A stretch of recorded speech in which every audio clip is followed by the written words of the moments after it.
Story time.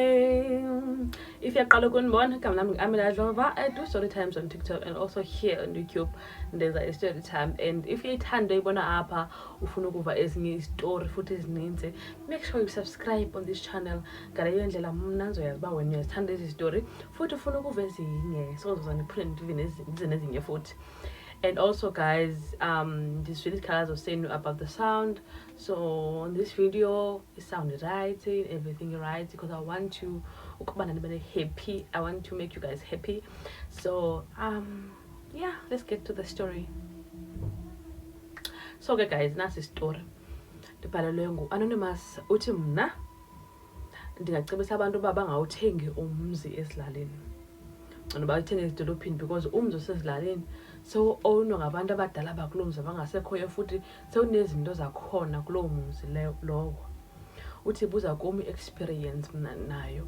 Uthi anonymous mna ke nomnyeni wam sasifuna uba nomzi ezilalini.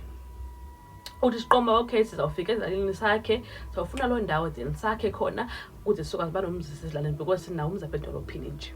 Uthi sithi ke apho sahamba ngonyaka othile sirhaya ezilalini, siyofuna umhlaba mosezilalini mosuye wahambe uye kwinkosi ekhoyo okanye umuntu ophetheyo leyo lali leyo apho khona uzokufuna khona umhlaba, then uzokwazi ukwakha mosne.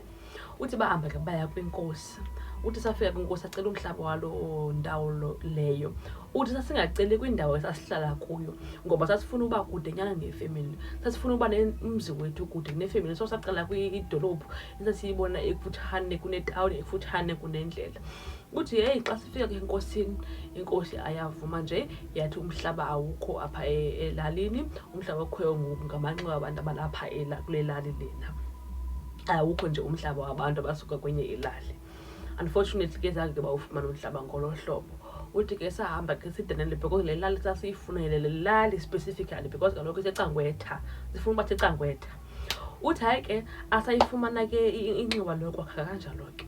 Uthi sithe sakhangela kulo December lo ke, uthi mos babuyela elalini yabo but bafuna kule lali inxiwa. Uthi bathe besahleli elalini yabo ke ngumakoti mosi nomnyeni bathathela babana ndithi. So bathe besahleli bava hey, ukhona umzi othengiswayo kule lali bawufuna, futhi lo mzi lo usecangwetha, ungale ndlela bawufuna ngayo umzi wabo. Yiva bacebiswe ngumuntu othile. Hayi ke uthi sakhwele emotweni ke sabaleka saya khona kuloo lali siyojonga lo mzi kuthiwa uyathengiswa. Thi xa sifika hayi shem, umzi igebhu yakhona ntonganeni igebhu bawo so explain until it's like yindlu, ezazindlu zasezilalini ufike like ine room yonke into, like dining room, your rooms, garage, yabona wasezakhiwa uba zinjani. So bafike kukho leyo ndlu leyo. Enye indlu ke uthi yayisakhiwa like u-8 corner, wesakhiwa ku-8 corner wakhona. Uthi hayi ke xa sijonga iyadi hayi mani kuclean, fancy right, uthi yonke into nje right. Abama you know what, eli khaya actually like ingaba likhaya lethu elitsha eli. Uthi xa sijonga egadini hayi akho tombstones esizibonayo ngamehlo, uthi zange baye egadini, akho tombstones bazibonayo ngamehlo, which means bangakwazi ukuphila nje kulowo muzi. Uthi hayi ke ngabo ke apha bathetha nomuntu waphayana, babonakalisa ukuthi hayi bakholiwe ngumzi, abamind mos nophinda bayakhe mos la elikon. Uthi hayi ke kwezo ntsuku nalo veki leyo sasibhizi sinyuka sisiye ecourt because kaloku sifuna ufinalize ukuthenga umzi lo. Ngalo sasilungisa ne-documents, usayina phansi uchaza uba nomzi uyatshintshwa ngowabo, babe nento yokuproof echaza uba umzi bawuthengile. Uthi hayi ke babevuya ke emva koba bewuthengile umzi, yonke into babewonwabile uba sifumene umzi esiwufunayo, siwufumene endaweni esiyithandayo, futhi lo mzi ungasetheli, le nto besiyifuna siyifumene. Uthi hayi ke benyuka baze eKapa ke bezosebenza futhi beqomba you know what, we can't wait for ezinye holidays and like so that we can go emzini wethu ke siyohlala khona sibone. Uthi hayi ke bawushiya umzi bawuvala bahamba baphindela ezidolophini kuba seyiphelile holiday at that time. Uthi hey bathe xa befika apha edolophini, uthi hayi mani kukho le nto ithi mabaphindele emzini wabo, bayawukhumbula umzi wabo, like abakahlali mosi kulo mzi bayawufuna uhlala kulo mzi. Uthi hayi ke hayi ndim ke lo ndi-excited, sicele iweek nomnyeni wam, ucela iweek emsebenzini, nam ndacela iweek sifuna uyobona mos umzi wethu. uthi sithi ke sipakisha nabantwana bethu siyahamba ke siya ezilalini siyobona umzi wethu siyohlala emzini wethu sive laa nto yohlala emzini wethu sasiqomba bafuna uvula nomzi into yovula komzi ke abanye abantu iyadiphenda abanye abantu baye basile ubutywala besixhosa kuthethwe ke babiza abantu abadala bangasekhoyo ngumzi wabo lona babe khona. It's like to bless umzi wabo ne, so beplane noba bazokwazisa umzi lowo. Uthi hayi ke nyhani ke sithi ke abo sezilalini bafika ke bayobiza abantu bakulo mnyeni kulalali aza kule ilali intsha. Uthi hayi ke umzi waziswa ke kwaphekwa kwamnandi uthi kwaqomba kuxhelwe nebhokhwe for uba kaloku abantu batya inyama kuthweni. Uthi ibhokhwe yaxhelwa ibhokhwe zange ikhale ibhokhwe yathula ibhokhwe yathi but bazixelele you know what besingenzi imicimbi otheni wethu bekuvula nje umzi bayi-ignora nje into yebhokhwe utsho ke. Uthi hayi ke kwaphakwa ke batyiwe abantu ubonwa abantu njengesiqhelo njengemicimbi yonke. Uthi bahamba ke abantu bashiyeka ke bona nabanye abantu abazii-close families bashiyeka bona. Uthi ngoba busuku uqala kwakhe ulala kulaa mzi wafile ingathi like kukhona umntu omjongileyo ngokaleleyo. Ukho ubona that feeling that you have xa ulandelwa ngumntu ungamjonganga. Uthi wayenalo feeling uba ngokaleleyo ukho umntu omjongileyo. Xa evula amehlo akaboni nto. Uthi wayeqomba yazi yintoni ikhona into ofumana eyenzekayo apha kumzi lona. Uthi ngamanye amaxesha ndithi xa mhlawumbi ndisozela ukho ubona xa usozela uphakathi kokozela nolala abone ngathi kumntu uthi tshe avula amehlo akaboni mntu. Abuze umyeni wakhe uyazibona na ezi zinto umyeni.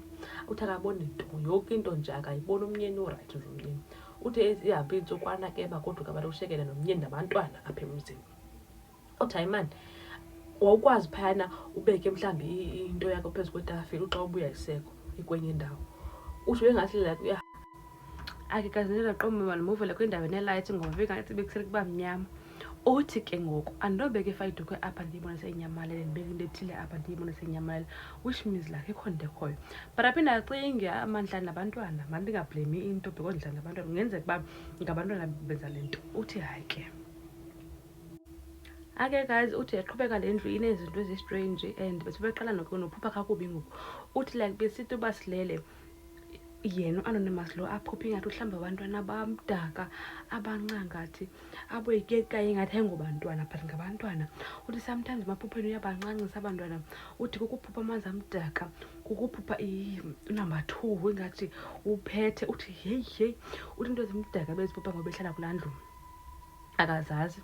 Wavuka ngobusuku obuthile wabuza umyeni wakhe uba uyaziphupha na ezinto wacaba nomyeni ezi zinto uyaziphupha. Uthi heyi andisiyazi uba kwenzeka ntoni but siphupha kakubi. Uthi savuka ke ngaloo mini sathandaza zasiqomba sixakile uba into esayithile because siphupha kakubi nje kule ndlu.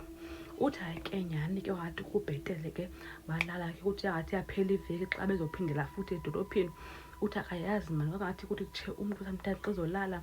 Uthi xezolala ngathi kuthi kutshe umntu okanye ngathi kumuntu ombukeleyo. Uthi ukubona feeling yoba xa ulandelwa ngumntu ungamboni uzive but uba uyalandelwa ngumntu. Uthi uyibona la feeling bengathi kho mntu omileyo omjongileyo ngokaleleyo. Uthi uzive ngathi uheavy. Uthi babediscussa nomyeni wakhe uba lo mzi siwuthengile ingathi kanti loo nto ehlala apho ubaleke ezi zinto zimehambile nje ngathi kanti uyayazi uba bekukho ntoni akasixelela. Uthi hayi ke sithi ke abohlala ngomthandazo because sakwazi ulala mos. Uthi yaphela iveki ke sahamba saphindela edolophini futhi sibathi sicela uba obuya kwethu futhi xa sibuyela kulo mzi zobuyela sinezinto zokuklina umzi like ukukhupha amabhadi yonke nje laa nto. Uthi hayi ke baphindele futhi edolophini. Uthi zihambe inyanga zihambe iintsuku futhi phinde ifike ixesha loba mabaphindele kulo mzi futhi ezilandini. Uthi baphindela ke nezinto zasecaweni bazofika baziphose nje ukuthandaza uphosa amanzi ecawe nje yonke laa nto leyana. Uthi asafike ke sathandaza kulo mzi lona hayi kwathi kubhetere first days sifika. Uthi hayi ke esithi ke abo siplenile nomyeni uba sizofika sakhela etikona emkhumbula etikona lo bathenga umzi engagqitywanga ukuthi bazogqibezela etikona. Uthi heyi yakhe bathengisa amente ke itena yonke into bebe excited ke umzi uyagqitywa. Bayawakha umzi bayakhe etikona. Uthi hey like Dix bayigqiba ngoku quick bayigqiba etikona.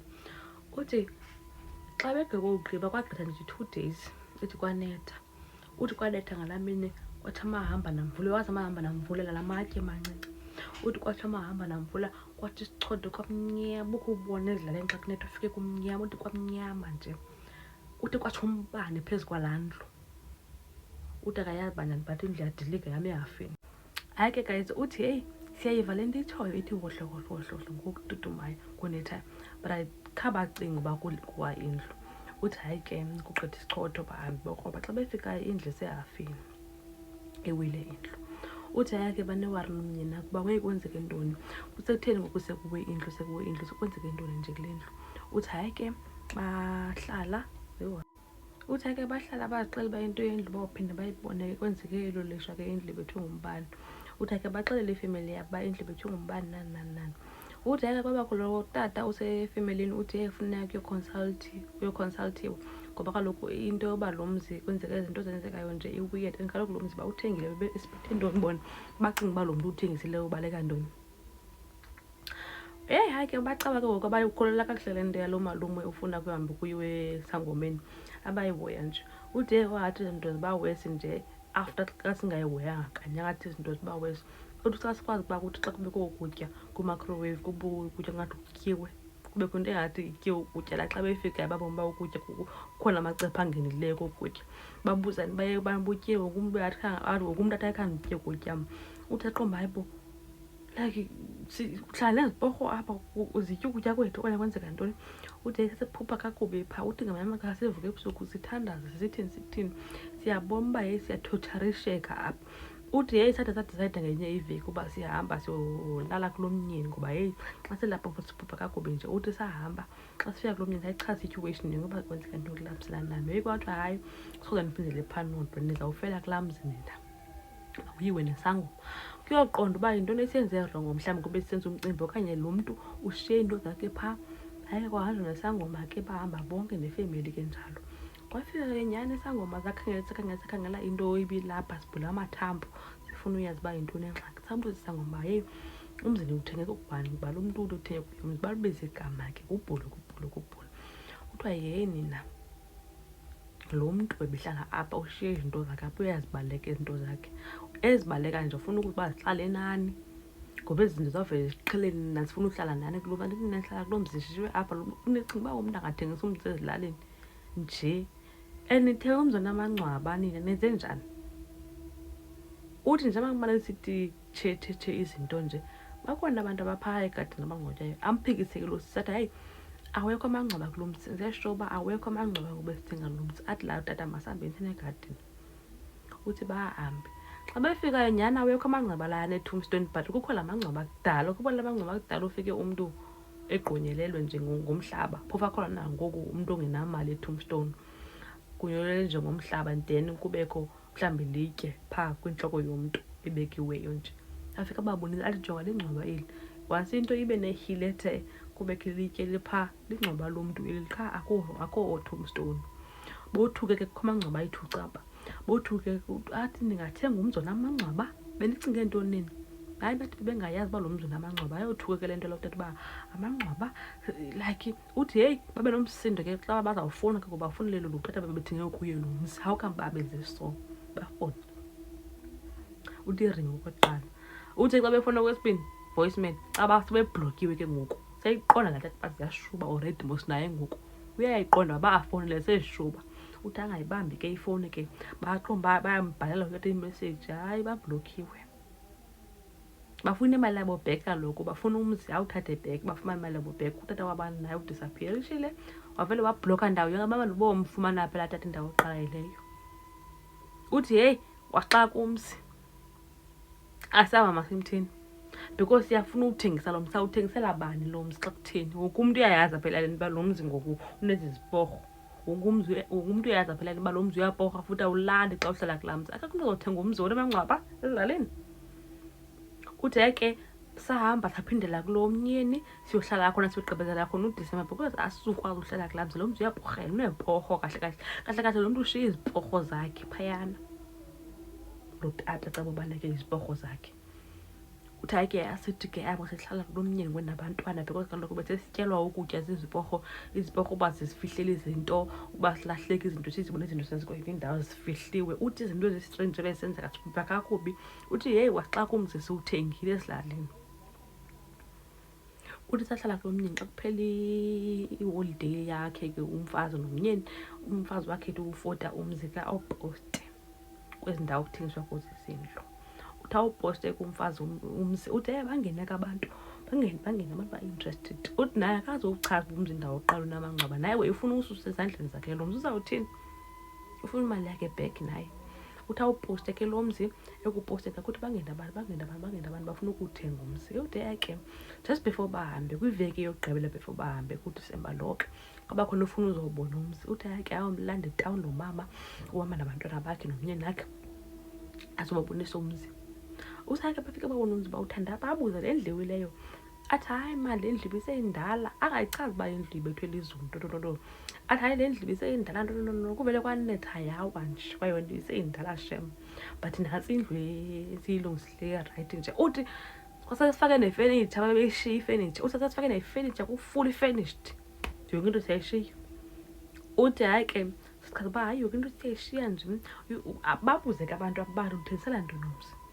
Hayi sifuna nje uyohlala edolophini ngoku asizophinda sibuye elalini. Into esedlaleni ayo vibe yethu nto. Baxoxe ba into esedlaleni nayo vibe yabo, abaphinde bagoduke bona bafuna ukuphila impilo yasedolophini. Uthi ke lo mama bengathi nje ngumntu ongayikholelwa le nto yethu. Uthi lo mama uzobafonela, uzangabafonela into namhlanje. La mama wavele wathula, caba ke la mama wavele waqomba ikho into yayiqondakaliyo ngabo. Uthi ke kusenjalo ke le veki isahamba, phinde nabanye mos bangena abantu, phinde kube khona omnye ufuna ulandwa futhi ethanda ufuna uzobona umzi. Uthi ke ngumntu nje ongusisi uzipholeleyo ubonakala uba ngumntu nemali. Uthi ke qoma yona i-target yakhe le seyipractice le ngowesibili ba uzade umzi uthengisa. Uthi ke nyana uthathe lo sisi ahamba amse kulo mzi lona ke nyana ngabe konxaki. Xa efika yambuza sisi bakuthanda ukuthengisa umzi, athi lo mzi bengumzi wam, so ngoku ndiyatshata, umnyeni wami ngoku akafuni bahlala emzini nomfuna ahlale emzini othengwe nguye, amazinto zabanyeni mosa amqathe ulasisa mbombo uyayibhiliva le nto beqomba thenga umzi sisi uxake wena nam ndiyahamba. Uthi banika nenamba ke usisi wabantu into yakhe ngathi iyasondela. Uthi ke bahambe baye eKapa ke lo sisi akathethi ngento yothenga umzi. Uthi xa befika apha edolophini hayi nyhani ke usisi wabantu afowuni athi yindawo uyawufuna umzi nansemali eredi. Uthi behleko special bokufinalize izinto ecourt, umzi uyathengwa, basayine izinto badisappearishe umzi ushiyeke nelasisi. Bahlala kude ndithibona xelali akabazi lasisi babasuka phi original. Uthi nathi umzi samshiya glasses. Uthi naye ke noba waporhelwa into asozayilibali asiyazi nathi, but wasifowunela sambhloka thina qala. Uthi lo mzi uzohlala enam nawo uzawuba ngulo uzawunika lo umntu bengulo awunike lo umntu. Uthi hey but siyoyika uba lo sisa ngasibhaka mhlawumbi aphindele ekhota afika osifuna of whatever afika afunise ngathi athi umzi uyamporhela, but hey uthi umzi unoba lasisi uyamporhela naye umxaki. Uthi wayexake thina. Uthi yena lo anonymous akayorecommend umntu ozothenga umzi ezilalini. Uthi ngoba sathenga umzi namangcwaba singazi, sawazisa umzi kwizinyanya sathi sizohlala apha thina kodwa umzi ngulo unezibhorho zabantu. Uthi kwalaa mntu waqala wathengisela umzi thina wayeyazi uba kukho ntoni phaa. Uthi zangasichazele wayebonakalisa uba umzi urayithi. Nathi xa siwujongile sibona umzi orayithi ophilayo futhi, kanti umzi uyazazi uba umzi unezithunzela lo. Uthi namhlanje ke lasive lasisibhek enalisa akasiphindise kulalali futhi asiyazi into lasisi uba waphelela phina nomzi wakhe futhi. Uthi nje into afuna ukuyithetha anonymous kukulumkisa abantu uba mabangathengi imizi ezilalini ngoba abantu sometimes abantu bashiya izinto zabo, sometimes futhi imizi yaintroducewa kwizinyanya, so lo mzi lo ubhilonga kubantu abathile balo clan name leyo, so abantu bangayithengi imizi ezilalini. Futhi eminye imizi nemengcwaba yalo mizi leyo inobuhlanti obubudala buchithelwa igazi kuthethelwa izinto phezi kobo buhlanti. Wena uthenge lo mzi lowo ke unjalo. Uthi I recommend loo nto leyo because uyayazi from an experience. So guys, nasi ke story. If you attended stories kanje and usekhona till now, thank you so much, and please subscribe, ucomment uba wena ucinga ntoni ngesi story, and please comment uba uyazifuna ezinye stories kanje, and make sure you watch every video of mine. Thank you. I can't wait to see you next time.